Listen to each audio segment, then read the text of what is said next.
Assalamualaikum warahmatullahi wabarakatuh. Perkenalkan, nama saya Pusnul Fatima. Saya dari Prodi S1 Manajemen, Fakultas Ekonomi dan Bisnis, Universitas Muhammadiyah Pristin. Pengertian arsip manual. Arsip manual merupakan suatu dokumen-dokumen yang sebelumnya telah dikelola dengan secara manual untuk dapat digunakan dengan teliti dan baik agar segala sesuatu yang akan diolah menjadi baik. Arsip ini biasanya berupa dokumen tertulis, lisan atau bergambar dari masa lampau yang disimpan dalam media tulis, elektronik, pita video, disket komputer, flash atau hard disk yang biasanya diterbitkan secara resmi oleh suatu instansi.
Adapun kerugian sistem sentralisasi antara lain: 1. Kesulitan fisik, 2. Kebocoran informasi, 3. Berbagai bagian mungkin mempunyai kebutuhan yang berlainan, 4. Adanya ketakutan akan hilangnya dokumen, yang kelima yaitu pemakaian tidak langsung memperoleh dokumen bila diperlukan.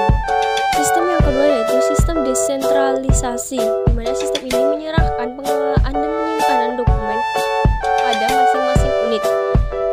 Dari penggunaan sistem ini antara lain: yang pertama, dekat dengan pemakaian, sehingga pengguna dokumen di dalam organisasi dapat langsung diawasi, dan di sisi lain pemakaian dapat langsung memakainya tanpa kehilangan waktu maupun tenaga untuk mendapatkannya. Yang kedua, sistem ini sangat cocok bila informasi rahasia yang berkaitan dengan sebuah bagian disimpan di bagian yang bersangkutan. Yang ketiga, sistem ini juga akan menghemat waktu dan tenaga dalam pengangkutan berkas, karena setiap berkas yang relevan dapat dengan sebuah bagian akan disimpan di sebuah bagian yang bersangkutan.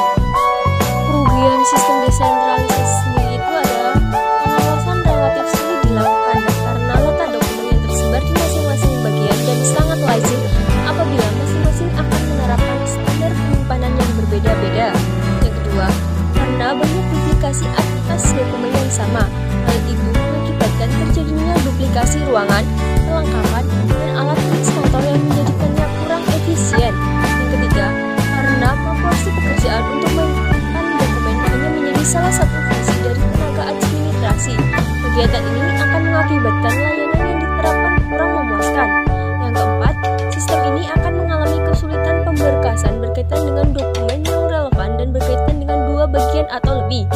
Yang kelima, tidak ada keseragaman dalam hal pemberkasan dan peralatan.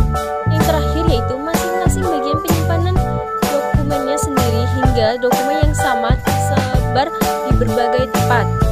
Yang terakhir yaitu sistem kombinasi. Pada sistem kombinasi, masing-masing bagian menyimpan dokumennya sendiri di bawah kontrol sistem terpusat.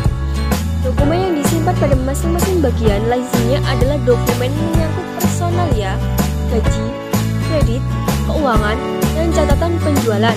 Pada sistem kombinasi, tanggung jawab sistem berada di puncak manajer dokumen atau petugas yang secara operasional bertanggung jawab atas pengelolaan dokumen sebuah organisasi. Petugas ini akan menyusun dan mengembangkan jaringan sistem kontrol dan prosedur operasional sistem kearsipan. Sistem ini lazimnya dipakai oleh perusahaan yang memiliki dan mengoperasikan perusahaan sekaligus anak perusahaannya. Kombinasi ini memiliki keuntungan sebagai berikut: 1. Adanya sistem penyimpanan dan temu balik yang seragam. 2. Menekan meyakinkan kesalahan pemberkasan serta dokumen yang hilang.